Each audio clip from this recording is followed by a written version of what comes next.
नमस्कार दोस्तों, the learner point में आप सभी का स्वागत है। दोस्तों आज अपन करेंगे कक्षा 6 राजस्थान अध्ययन का लेसन 6 राजस्थान का भौतिक स्वरूप। इससे पहले दोस्तों अपन 5 लेसन कर चुके हैं और जो पहला लेसन था दोस्तों उसमें अपन ने प्रशासनिक दृष्टि से और सामान्य परिचय सीमाएं वगैरह वो अपन ने पढ़ ली थी। आज अपन भौतिक प्रदेश है ये देखेंगे। तो देखिए दोस्तों, राजस्थान राज्य का भौतिक प्रदेश की बात करें तो राजस्थान का भौतिक स्वरूप अत्यंत जटिल और विविधता युक्त है। राजस्थान के मध्यवर्ती भाग में स्थित अरावली पर्वतमाला विश्व की प्राचीनतम पर्वतमालाओं में से एक है। इंपॉर्टेंट प्रश्न है। विश्व की प्राचीनतम पर्वतमालाओं में से अरावली पर्वतमाला एक है। राज्य का पश्चिमी भाग मरुस्थलीय है एवं दक्षिण पूर्वी भाग पठारी है। अतः भूसंरचना के आधार पर राजस्थान को 4 भौतिक भागों में बांटा जा सकता है। थार का मरुस्थल, अरावली पर्वत, पूर्व का मैदान, दक्षिण पूर्वी पठार। सबसे पहले अपन थार के मरुस्थल के बारे में पढ़ते हैं। जैसे ये राजस्थान है दोस्तों, तो ये वाला क्षेत्र ये थार का मरुस्थल है। ठीक है, तो देखिए भारत की पश्चिमी सीमा से लेकर मध्य राजस्थान में अरावली तक राजस्थान के पश्चिमी भाग में विशाल थार मरुस्थल स्थित है। यह 12 जिलों में लगभग 61% भाग पर फैला हुआ है। तो दोस्तों ये 12 जिले याद रखना, बहुत बार एग्जाम में पूछा गया है कि थार के मरुस्थल में कितने जिले आते हैं। 11 आते हैं, 12 आते हैं, 13 आते हैं, 10 आते हैं, तो 12 जिले आते हैं। ठीक है, और कितने प्रतिशत भाग पर फैला हुआ है? 61% भाग पर फैला हुआ है। जनसंख्या कितने निवास करती है? तो 40% जनसंख्या निवास करनी है। तीनों आंकड़े आप ध्यान में रखना दोस्तों।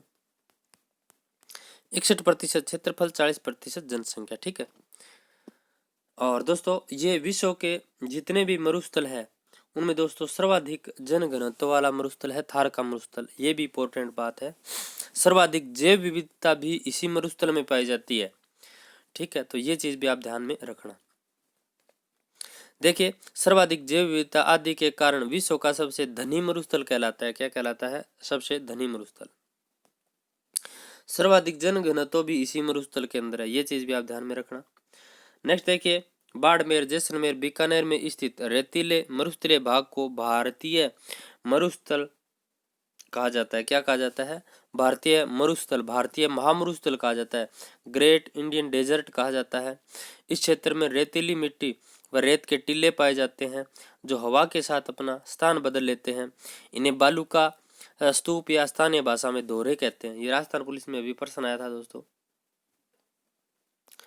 थार के मरुस्थल को धरातलीय विशेषताओं के आधार पर मरुभूमि, घग्गर का मैदानी भाग, अर्ध मरुस्थलीय भाग, नागौर की उच्च भूमि तथा अंतः प्रवाही प्रदेशों में विभक्त किया जाता है।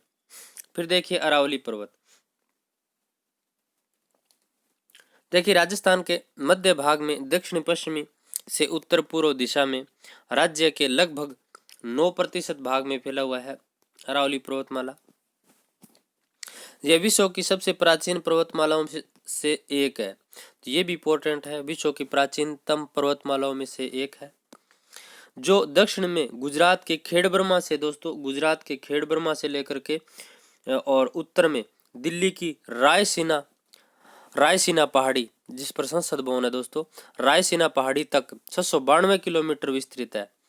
और राजस्थान में अरावली की लंबाई पूछ ले तो 550। ठीक है, और वैसे इसकी 692 किलोमीटर है। अरावली पर्वतमाला राजस्थान को 2 भागों में विभाजित करती है, पूर्वी राजस्थान और पश्चिमी राजस्थान। ठीक है, अब देखिए अरावली पर्वतमाला राजस्थान का सबसे उच्च भूभाग है। इस पर्वतमाला से विभिन्न प्रकार के खनिज संसाधन प्राप्त होते हैं।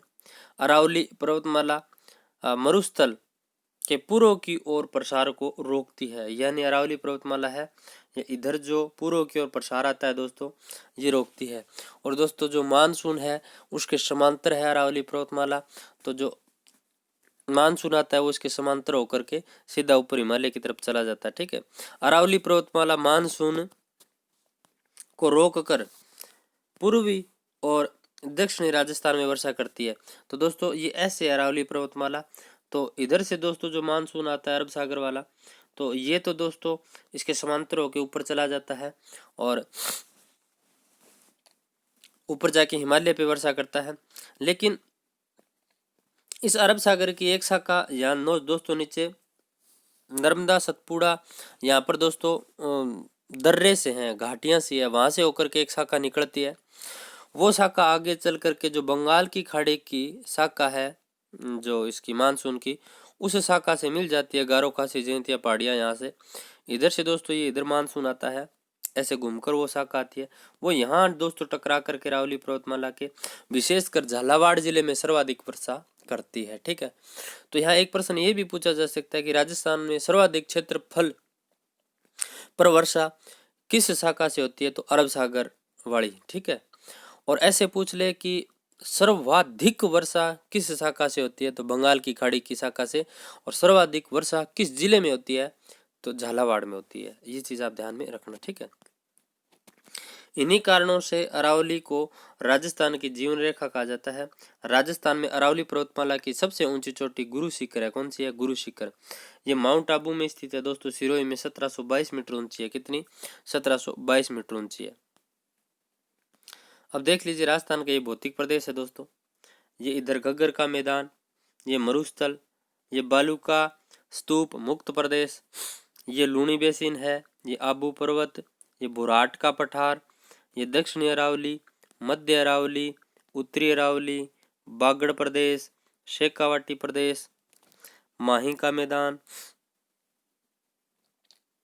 बनास बेसिन, चंबल का मैदान, हाड़ौती का पठार और विंध्य कगार भूमि।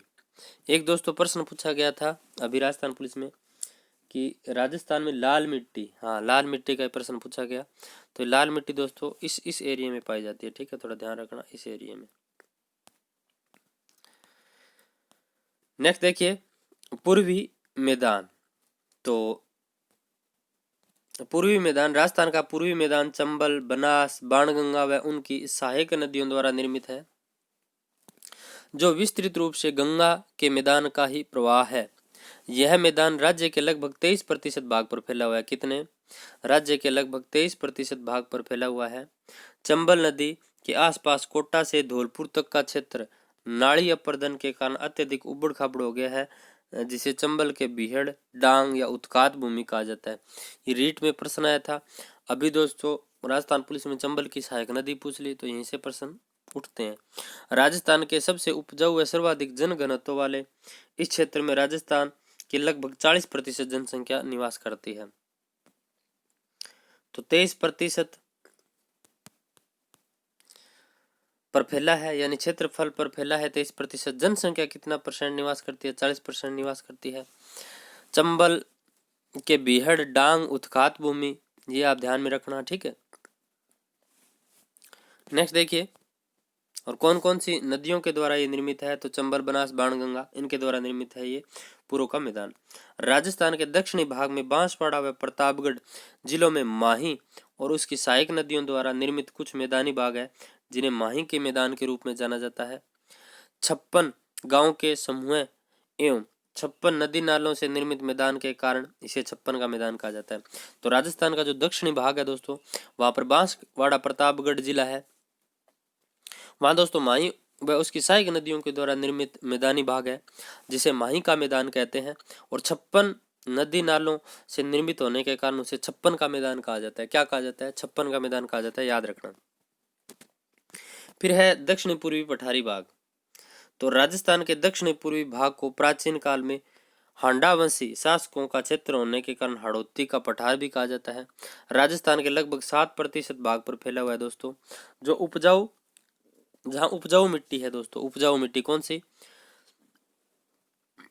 लावा निर्मित मिट्टी है दोस्तों। मध्यम काली मिट्टी जो उपजाऊ मिट्टी है, ये याद रखना। ठीक है, राजस्थान के अन्य पठारों में प्रमुख सिरोही में स्थित उड़िया, आबू, उदयपुर एवं राजसमंद में स्थित बुराट का पठार, चित्तौड़गढ़ में मेसा पठार, चित्तौड़गढ़ और भीलवाड़ा के पूर्वी भाग में उपरमाल पठार, उदयपुर एवं प्रतापगढ़ में स्थित लसाड़िया का पठार।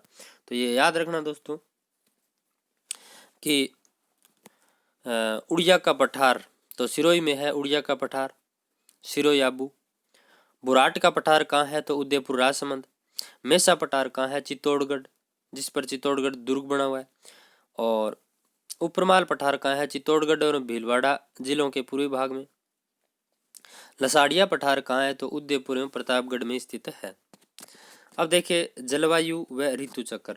तो राजस्थान की जलवायु पर मानसून का स्पष्ट प्रभाव है। प्रदेश की अक्षांशीय और भारतीय उपमहाद्वीप के उत्तर पश्चिमी स्थित समुद्र से दूरी, अरावली पर्वत की स्थिति और प्रदेश के विस्तार के कारण राजस्थान देश का एकमात्र प्रदेश है जहां 5 प्रकार की जलवायु उपलब्ध है। तो राजस्थान में कितने प्रकार की जलवायु प्रदेशों में बांटा जा सकता है? तो 5 प्रकार की जलवायु में बांटा जा सकता है। 5 प्रकार की जलवायु, ठीक है। राज्य के पश्चिम में लगभग 60% भाग में शुष्क और अर्ध मरुस्थलीय जलवायु है। वहीं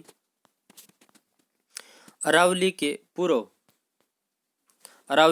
पूर्व में जयपुर एवं उत्तर पूर्वी जिलों में उपाद्र जलवायु, सवाई माधोपुर से लेकर उदयपुर तक आर्द्र जलवायु एवं दक्षिण में बांसवाड़ा व दक्षिण पूर्व के झालावाड़ जिलों में अति आर्द्र जलवायु पाई जाती है, जहां औसत वार्षिक वर्षा लगभग 100 सेंटीमीटर। जलवायु की औसत अवस्थाओं के आधार पर कहा जा सकता है कि राजस्थान भारत के अन्य प्रदेशों की तुलना में अधिक शुष्क है। तो ये याद रखना दोस्तों।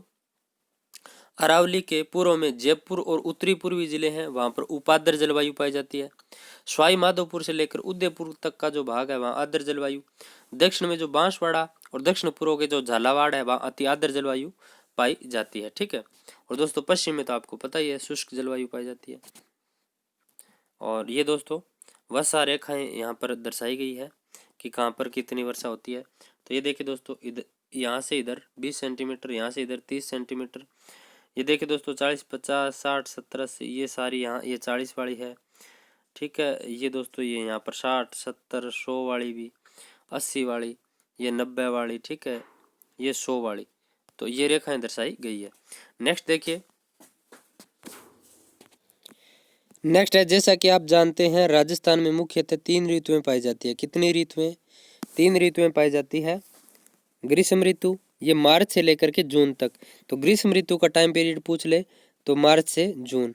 फिर है वर्षा ऋतु, ये जुलाई से सितंबर। शीत ऋतु अक्टूबर से फरवरी। चलिए ग्रीष्म ऋतु के बारे में अपन देख लेते हैं। ग्रीष्म ऋतु, इस ऋतु में तापमान विभिन्न क्षेत्रों में सामान्यतः 30 से 40 डिग्री सेंटीग्रेड से अधिक रहता है। पश्चिमी राजस्थान में विशेषकर जैसलमेर, बाड़मेर, बीकानेर, जोधपुर, श्रीगंगानगर, चूरू आदि जिलों में तापमान 40 से 45 डिग्री सेंटीग्रेड तक हो जाता है। थार मरुस्थल रेतीला होने के कारण भारत के अत्यधिक गर्म प्रदेशों में से एक है। रेत जल्दी गर्म होती है और जल्दी क्या होती है? ठंडी होती है। अतः मरुस्थल में इस ऋतु में दिन का तापमान बहुत बढ़ जाता है और रात में कम हो जाता है, जिससे दैनिक एवं वार्षिक तापांतर भी अधिक होता है। ऊंचाई के कारण माउंट आबू इस ऋतु में राजस्थान का सबसे ठंडा स्थान रहता है। नेक्स्ट देखिए, राजस्थान में ग्रीष्म ऋतु में चलने वाली अत्यंत गर्म धूल भरी हवाओं को लू कहा जाता है। क्या कहा जाता है? लू कहा जाता है। नेक्स्ट देखिए, वर्षा ऋतु। राजस्थान की 90 से 95% तक वर्षा इसी ऋतु में होती है, यानी वर्षा ऋतु में, जो मानसूनी हवाओं से जुलाई से सितंबर के मध्य होती है। अरब सागर और बंगाल की खाड़ी दोनों शाखाओं से मानसून की वर्षा होती है। बंगाल की खाड़ी के मानसून से राजस्थान में अधिक वर्षा होती है। तो मैंने आपको बोल दिया था ना पहले कि ऐसे पूछ ले कि सर्वाधिक वर्षा किस मानसून शाखा से होती है। सर्वाधिक का मतलब एक पर्टिकुलर स्थान पर सर्वाधिक वर्षा तो होती है बंगाल की खाड़ी से। सर्वाधिक क्षेत्रफल पर यानी बहुत बड़े क्षेत्र पर तो अरब सागर। तो देखिए, बंगाल की खाड़ी की शाखा से राजस्थान में अधिक वर्षा होती है, जो अधिकांशतः पूर्वी राजस्थान में होती है। अरब सागर के मानसून से अधिकांश वर्षा दक्षिणी राजस्थान में होती है। सर्वाधिक वर्षा झालावाड़ जिले में 100 सेंटीमीटर होती है, जिसे राजस्थान का सबसे आर्द्र जिला माना जाता है। तो राजस्थान का सबसे आर्द्र जिला कौन सा है? झालावाड़ है। सबसे कम वर्षा कहाँ होती है? तो जैसलमेर में होती है। सबसे अधिक वर्षा प्राप्त करने वाला स्थान पूछ ले तो माउंट आबू। तो माउंट आबू में दोस्तों कितनी होती है? 150 सेंटीमीटर तक वर्षा होती है। तो जिला पूछ ले तो झालावाड़ और पर्टिकुलर स्थान पूछ ले तो माउंट आबू, ठीक है।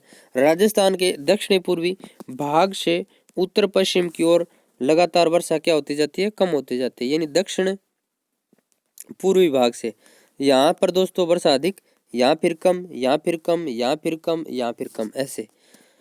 तो नेक्स्ट देखिए, राजस्थान के पूर्व से उत्तर पश्चिमी भाग की ओर वर्षा लगातार कम होती जाती है। अरावली के पूर्व में 50 सेमी से अधिक वर्षा और पश्चिम में 50 सेमी से कम वर्षा होती है। तो अरावली है ये वर्षा विभाजन का भी कार्य करती है। नेक्स्ट देखिए, शीत ऋतु। राजस्थान में शीत ऋतु में तापमान धीरे धीरे कम होता जाता है। पश्चिमी राजस्थान में रेत के अत्यधिक ठंडी हो जाने से तापमान 0 डिग्री सेंटीग्रेड या कुछ स्थानों पर इससे भी कम हो जाता है। ऊंचाई के कारण ही इस ऋतु में माउंट आबू राजस्थान में अधिक ठंडा रहता है। दोस्तों ठंड बढ़ने का एक कारण होता है कि जैसे जैसे अपन ऊंचाई पर जाते हैं तो प्रत्येक 165 मीटर की ऊंचाई पर जाने पर 1 डिग्री सेल्सियस तापमान क्या हो जाता है, कम हो जाता है। तो माउंट आबू है ये ऊंचाई पर स्थित स्थान है, इस कारण दोस्तों ये राजस्थान का सबसे ठंडा स्थान है। ठीक है, राजस्थान की सबसे ऊंची चोटी गुरु शिखर यही है। ठीक है, इस ऋतु में आकाश साफ रहता है और मंद गति से पवन चलती है। उत्तर भारत से आने वाली शीत लहर के प्रभाव आने से ठंड बहुत बढ़ जाती है। अब देखिए दोस्तों, पश्चिमी विक्षोभ किसे कहते हैं? तो भारत में शीत ऋतु में होने वाली वर्षा को माउट या पश्चिमी विक्षोभ कहा जाता है। पिछली रीट में आया था ये प्रश्न। ये चक्रवात कहाँ से आते हैं दोस्तों? भूमध्य सागर से आकर राजस्थान सहित उत्तर पश्चिमी भारत में क्या करते हैं? वर्षा करते हैं। इस वर्षा से गेहूं की फसल को लाभ मिलता है। ठीक है, तो ये याद रखना, माउट, पश्चिमी विक्षोभ। फिर है अकाल और मरुस्थलीकरण। तो राजस्थान में विशेषकर पश्चिमी राजस्थान में बार बार अकाल पड़ता है। इसका कारण है वर्षा का सामयिक अपर्याप्त, अनिश्चित, अनियमित होना। इसके कारण पशु पक्षियों के लिए चारा, पानी, मनुष्य के लिए अनाज व पेयजल की कमी की स्थिति हो जाती है, जिसे अकाल कहा जाता है। क्या कहा जाता है? अकाल कहा जाता है। कम वर्षा की जलवायु का प्राकृतिक स्वभाव है, लेकिन मानवीय स्वार्थों ने जिस तरह विवेकहीन ढंग से वनों की कटाई की है, भूमिगत जल का अत्यधिक दोहन किया है, पारंपरिक जल संसाधन प्रबंधन की उपेक्षा की है, उसका प्रतिकूल प्रभाव प्रदेश के आर्थिक और सामाजिक जीवन पर पड़ता है। नेक्स्ट देखिए, भौतिक दशाओं एवं मानवीय कार्यों द्वारा जब उपजाऊ भूमि बंजर व रेतीली मिट्टी में परिवर्तित हो जाती है तो इस क्रिया को क्या कहते हैं? मरुस्थलीकरण कहते हैं। राजस्थान के पश्चिमी भाग में लगातार मरुस्थल का विस्तार हो रहा है, फिर भी वृक्षारोपण द्वारा इसे कम करने के क्या किए जा रहे हैं? प्रयास किए जा रहे हैं। नीचे देख लीजिए दोस्तों, बंजर, बंजर मतलब अनुपजाऊ भूमि बंजर कहलाती है। बियड़ या उत्खात भूमि, तो नदी के जल के कटाव से बनी उबड़ खाबड़ भूमि। फिर सम वर्षा रेखा, तो मानचित्र पर समान वर्षा वाले स्थानों को जोड़ने वाली काल्पनिक रेखाएं समवर्षा रेखा। मानसूनी हवाएं, तो ऋतुओं के अनुसार दिशाएं बदलने वाली हवाएं। अपर्दन, जल या पवन द्वारा मृदा का कटाव होना। नेक्स्ट देखिए दोस्तों, वस्तुनिष्ठ प्रश्न आज के, निम्नलिखित में से कौन सा प्रदेश राजस्थान में स्थित नहीं है? तो हिमालय पर्वत नहीं है। अरावली पर्वतमाला की सबसे ऊंची चोटी कौन सी है? तो गुरु शिखर है। कौन सी है? गुरु शिखर, 1722 मीटर। चंबल नदी के आसपास का क्षेत्र अपर्दन के कारण अत्यधिक उबड़ खाबड़ हो गया है। तो दोस्तों नाली अपर्दन, ठीक है, इसको अवनलिका अपर्दन भी बोलते हैं। बीहड़, उत्खात, डांग प्रदेश, ये याद रखना दोस्तों। ठीक है, उपजाऊ भूमि का बंजर व रेतीली भूमि में परिवर्तन होना क्या कहलाता है दोस्तों? तो उपजाऊ व बंजर व रेतीली मिट्टी में परिवर्तित होना क्या कहलाता है? तो अभी अपन ये पढ़ कर आए हैं, ये क्या कहलाएगा? तो मरुस्थलीकरण कहलाएगा। क्या कहलाएगा? मरुस्थलीकरण। ये देखिए, भौतिक दशाओं एवं मानवीय कार्यों द्वारा जब उपजाऊ भूमि बंजर व रेतीली मिट्टी में परिवर्तित हो जाती है तो उस क्रिया को क्या कहते हैं? मरुस्थलीकरण कहते हैं। और दोस्तों मरुस्थलीकरण को रोकने के लिए वृक्षारोपण के प्रयास किए जा रहे हैं। तो ये था दोस्तों आज का लेसन अपना। कल अपन दोस्तों लेसन करेंगे ये वाला, जल संसाधन एवं संरक्षण। अब तक जितने भी लेसन आए हैं दोस्तों, सारे के सारे रीट में लगते हैं। ठीक है, मैं बता दूंगा जो रीट में नहीं लगेगा कि ये लेसन रीट में नहीं है। और अब तक अपन ने जो पढ़े हैं वो सारे रीट में है, ये भी रीट में लगता है। ठीक है, तो कल पढ़ते हैं इस लेसन को अपन।